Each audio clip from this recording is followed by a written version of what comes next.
2026 तक हमारे देश को $5 ट्रिलियन इकोनॉमी बनना है, बट जाहिर सी बात है इसमें काफ़ी सारे सेक्टर्स इंपॉर्टेंट रोल प्ले करेंगे एंड वी कांट डिनाई कि बैंकिंग इसमें बहुत इंपॉर्टेंट रोल प्ले करेगा, बिकॉज बैंकिंग लाइफलाइन होता है भैया किसी भी इकोनॉमी का, और हमारी इकोनॉमी काफ़ी डिपेंडेंट है। आज के वीडियो में जानेंगे किस तरह से बैंकिंग सेक्टर बदलने वाला है।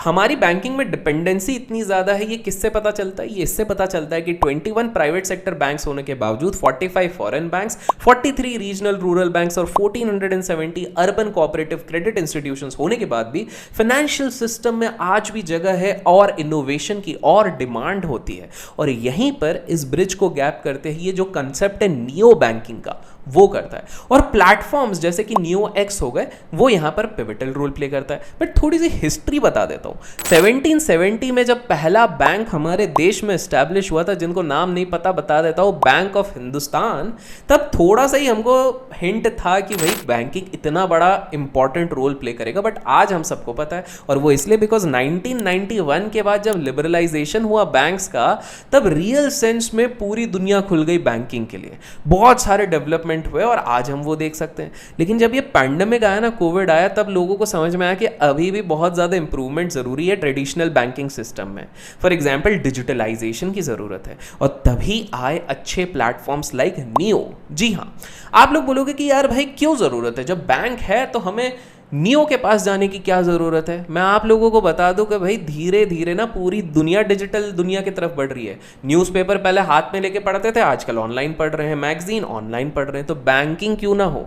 पर आप लोग सोच रहे हो कि और क्या फ़ायदा है, तो चलो मैं बता देता हूँ। आज के टाइम पर अगर आप सेविंग्स में अपना पैसा रखते हो तो आपको कितना रिटर्न मिलता है दोस्त? 2%, 2.5%। अब आप लोग बोलोगे यार स्टॉक मार्केट में भी सारा अगर पैसा लगा दिया, हाल फिलहाल में जो वोलेटिलिटी हो रही है specifically after Russia Ukraine war और इन्फ्लेशन के डेटा के बाद, तो आप लोगों को एक चीज तो समझ में आ गई कि शॉर्ट रन में तो सारा पैसा लगाना रिस्की हो जाता है। प्लस अगर सेविंग्स में करो सिर्फ 2% रहता है, रियल एस्टेट तो इतना महंगा होता है। अब कैसा रहे अगर मैं कहूं कि नियो में आपको 7% interest on your savings account per annum मिलता है? जी हाँ, सही सुन रहे हो। तो पहला एडवांटेज तो यहां पर आपको हो जाता है इस तरह के प्लेटफॉर्म जाने के। एक और चैलेंज होता है कि यार ये जो एग्जिस्टिंग बैंक्स होती है ना, वो आपको एक मिनिमम बैलेंस लिमिट रखने बोलती है। मेरे खुद का उदाहरण देता हूं। कुछ सालों पहले, कुछ नहीं वैसे तो बहुत सालों पहले, जब मैं ज़्यादा नहीं कमाता था, तो एक प्राइवेट बैंक में मेरा अकाउंट था। 2 महीने तक ना मिनिमम बैलेंस से कम था। उस समय पे मेरे को एक कंसेप्ट के बारे में पता नहीं था। उसके बाद जब तीसरे महीने में मैंने पैसा पूरे डालने, पता क्या हुआ? बैंक ने मेरे को पेनल्टी चार्ज कर दी, ये बोल के कि भैया आपका तो मिनिमम बैलेंस नहीं था, तो अब इधर से काटेंगे। बट नियो में इस प्रॉब्लम का भी निवारण है। जी हाँ, 0 बैलेंस है आपको रखना, मेंटेन करना पड़ेगा in your savings account. Even salary account का भी ऑप्शन है, प्लस आपको रिवॉर्ड्स भी मिलते हैं, जो बैंक्स में आजकल कुछ कुछ कर रहे हैं लेकिन ज़्यादा नहीं करते। बट आप लोग बोलोगे कि यार भाई, यार अभिषेक एक बात बता कि ये तो ठीक है, लेकिन हम चाहते हैं कि हम जहाँ पर बैंक में खाता खोले या कहीं पर भी हम खाता खोलें, सिंपल सा है, वो हमको मल्टीपल एडवांटेज दे। तो नियो दे रहा है ना दोस्त। फॉर एग्जाम्पल यहाँ पर आप डायरेक्ट म्यूचुअल फंड्स में निवेश कर सकते हो, वो भी 0 कमीशन में वाया नियो एक्स ऐप। इतना ही नहीं, फॉरेक्स की भी अगर बात कर लो तो 0 फॉरेक्स मार्कअप है, और पूरा प्रोसेस जो वो पेपरलेस और डिजिटल है। तो आपको समझना है कि आज के समय में ईज ऑफ टाइम, ईज के लिए आपको ऐसे प्लेटफॉर्म्स की ज़रूरत पड़ती है। देखिए ट्रेडिशनल बैंक में ना एक बहुत बड़ा चैलेंज होता है, हर चीज़ के लिए एक लंबी लाइन लगानी पड़ती है। कितने लोग एग्री करते हैं कमेंट्स में ज़रूर बताना। तो आपको ये चीज़ समझ। अच्छा, और अभी तक वीडियो लाइक नहीं किया तो लाइक कर दो भैया। लाइक करोगे तो आपके जेब में बहुत सारा पैसा आएगा, ऐसा मैंने सुना है, तो देख लो। तो पॉइंट पे आते हैं, तो वहीं पर कि क्या होता है कि नियो जैसे प्लेटफॉर्म आते हैं, वो वीडियो केवाईसी कराते हैं, पेपरलेस काम कराते हैं, आपका काम हो जाता है।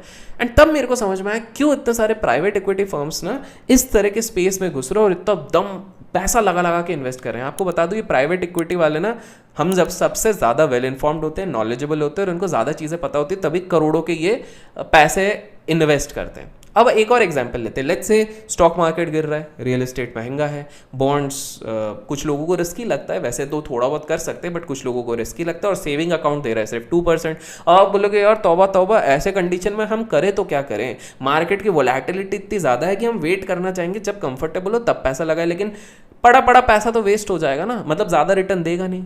तो भाई नियो के थ्रू 7% सेविंग्स में मिल जाएगा, और जिस मोमेंट पे लगता है कि चलो मार्केट सेटल डाउन हो गया, वोलेटिलिटी कम हो गई, मार्केट का सेंटिमेंट सही हो गया, तो इसी पैसे को लगाओ वहाँ पे, तो आपके पास 2 in 1 फायदा हो गया। 7% आपका सेविंग्स अकाउंट भी कमा रहा है, प्लस अब आप वहाँ पर भी रिटर्न कर सकते हो, मतलब आपका पैसा ब्लॉक भी नहीं हो रहा है। देखो क्या होता है, कुछ ऑल्टरनेटिव टूल्स है जैसे बॉन्ड्स हो गए, बॉन्ड्स में आपका पैसा ब्लॉक हो गया, लेकिन यहाँ पर आपका सेविंग्स अकाउंट में ही है, तो पैसा ब्लॉक भी नहीं होगा। बट एक सवाल उठता है ना यार आपके दिमाग में कि भाई हम नियो पे ट्रस्ट क्यों करें, विश्वास क्यों करें, ऐसा तो तुम कुछ भी बोल दोगे। तो भाई लोग बोलने के लिए तो बहुत कुछ कहेंगे, लेकिन आप शेयर बाज़ार वाले हो तो शेयर बाज़ार के मार्केट में सिखाता हूँ। जैसे कि आपको पता है कि हम लोग किसी भी इंसान को जज कैसे करते हैं, उसकी कंपनी के साथ, किसके साथ वो जुड़ा हुआ है, वैसे नियो ना it is partnered with Equitas. और बिकॉज आप लोग समझदार लोगों, स्टॉक मार्केट के प्लेयर्स हो, तो आपको पता ही है, मेरे को बताने की ज़रूरत नहीं है, तो ट्रस्ट का इशू तो इधर वैसा है नहीं। ये जो नियो एक्स का प्लेटफॉर्म है, प्लस इसके लिए कुछ फैक्ट्स बता दूं, ये इतने फास्ट पेस से ग्रो कर रहा है कि 10 लाख से ज़्यादा, जी हाँ, एक्टिव यूजर्स हैं सिंस इट्स लॉन्च इन मार्च 2021। मतलब आप समझ लो एक नया अकाउंट खुल रहा है हर 30 सेकंड में, हर 30 सेकंड्स में। कोई डाउट नहीं है इसमें कि बैंकिंग स्पेस तो बहुत तेज़ी से रैपिडली इवॉल्व हो रहा है, चेंज हो रहा है, तो हमको भी ये चीज़ें करने की ज़रूरत पड़ेगी। नियो में इन ऐप कंट्रोल्स भी हैं, प्लस कुछ एक्साइटिंग फीचर्स भी हैं, जैसे कि एक फीचर इनका मेरे को बड़ा इंटरेस्टिंग लगा, इन्वेस्ट द चेंज। चलिए मैं इसको थोड़ा सा एक्सप्लेन कर देता हूँ। लेट्स से आपको कोई चीज़ कॉस्ट करी 92 रुपीज़ की, और कोई चीज़ कॉस्ट करी 975 रुपीज़ की, कोई चीज़ कॉस्ट करी है 499 रुपीज़ की। तो अब नियो एक्स क्या करेगा, आपकी ये जो ट्रांजैक्शंस है, except the mutual fund investments, ये जितने भी ट्रांजैक्शंस है, नियो एक्स अकाउंट उनको राउंड ऑफ कर देगा इन द नेक्स्ट 10, 50, 100 रुपीज़ में। तो इसके कारण क्या होगा, आपके सरप्लस कुछ कुछ बचेगा, जैसे 499 में 1 रुपीज़ बच गया, इसी तरह से आपके पास कुछ कुछ रुपीज़ बच जाएंगे। तो अब क्या होगा, ये जैसे ही अप करके 100 रुपीज़ हो जाते हैं, जब भी हो जाते हैं, तो आपको यहां पर एक फैसिलिटी मिलती है कि आप अपने पसंद की, अपने रिस्क एपेटाइट के बेसिस पे अपने पसंद के म्यूचुअल फंड में वो पैसा लगा सकते हैं। इजंट इट इंटरेस्टिंग कि वो सरप्लस 1-1, 2-2 रुपए जो हम हार्डली केयर भी करते हैं, इधर उधर उड़ जाते हैं, वो टूल से भी आपका वेल्थ इंक्रीज हो सकता है।